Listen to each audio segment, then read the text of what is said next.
Hey everyone, welcome to The Explainer.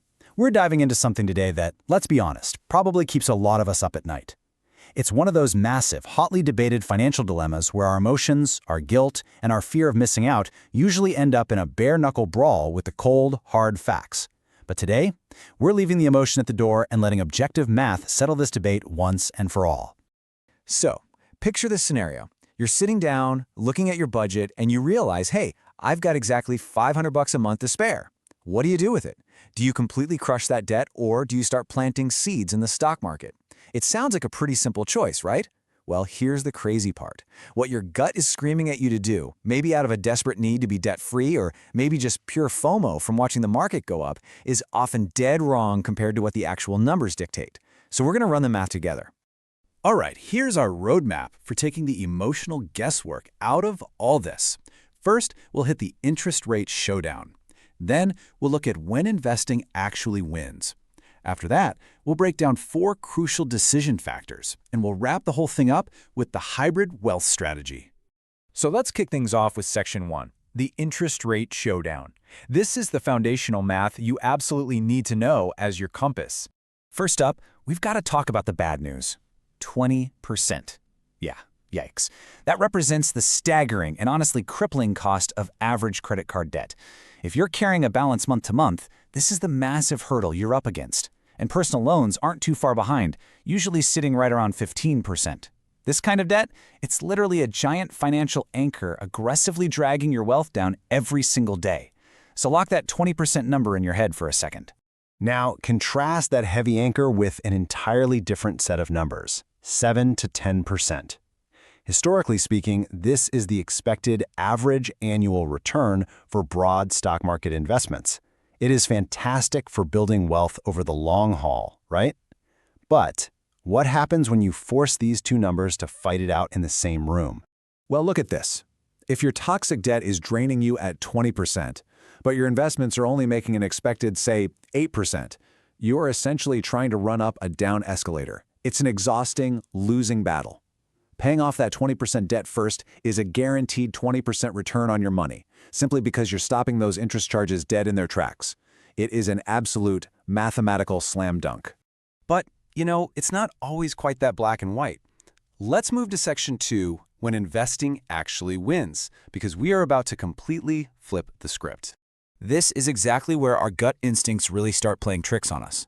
We're talking about cheap money. Think of a mortgage locked in at 3 to 4%. Or maybe student loans hovering around 5%.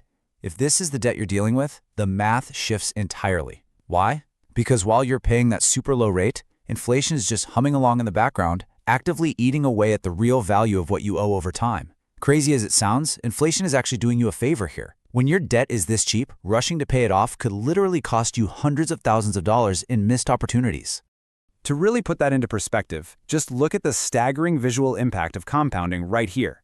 If your debt only costs you 4%, investing that extra $500 a month at a 7% return over 30 years snowballs into over $600,000. Notice how that massive investment column totally dwarfs the tiny cost of carrying that debt. In this specific scenario, holding onto that cheap debt and letting your investments compound is a huge mathematical victory. Oh, and investing wins even harder, like an absolute knockout, if your employer offers a 401k match. That is a 50 to 100% instant return. Instant! It's the ultimate financial trump card. We are talking about literal, glowing free money that absolutely no other investment on earth can beat. Not real estate, not crypto, nothing. If you have access to this, you capture that full match first. Every single time, no exceptions. Of course, personal finance always has a few gray areas. That brings us to Section 3. 4 crucial decision factors you need to weigh to avoid a massive mistake. Let's rapid fire through these. First, what's your debt's interest rate? Is it toxic or is it cheap? Second, what's your emergency fund looking like? You absolutely need a cash buffer before getting super aggressive with either paying down debt or investing. Third, consider your tax-advantaged accounts, like a 401k or Roth IRA, which protect and supercharge your growth. And finally, factor in your personal timeline and risk tolerance. Basically, when do you need this cash, and how much market roller coaster can you actually stomach? And I really have to warn you here, ignoring just one of those 4 decision factors we just walked through could easily result in a devastating $50,000 mistake over the next decade. Seriously, $50K. It really is that critical to look at the whole picture before making your move. So how do we actually balance all of this? Let's jump to Section 4, the hybrid wealth strategy, and build an actionable, step-by-step game plan. All right, this is your 4-step staircase to perfectly balancing guaranteed returns with massive growth. Step 1, always capture your employer's full 401k match. Free money first, remember?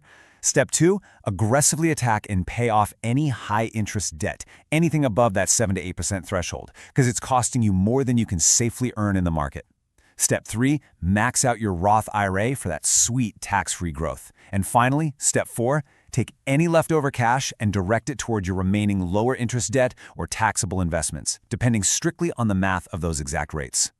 Now, obviously, everybody's situation is a little different, right? Your specific numbers matter, but you don't have to guess. You can use free tools like the Debt versus Invest calculator over at investinglab.com. You literally just plug in your exact interest rates, your monthly amounts, and your return assumptions, and it'll map out your specific situation side by side. It completely takes all the guesswork right out of the equation. And that brings us to the ultimate takeaway for this explainer. Run the numbers, and then make the call. Please do not let fear or guilt or just blind guesswork dictate your financial future. Let the objective math be your guide. We've seen the incredible visual power of compounding today, so use it to your advantage. So I'll leave you with this. When you sit down and look at your budget tonight, what is your $500 going to do?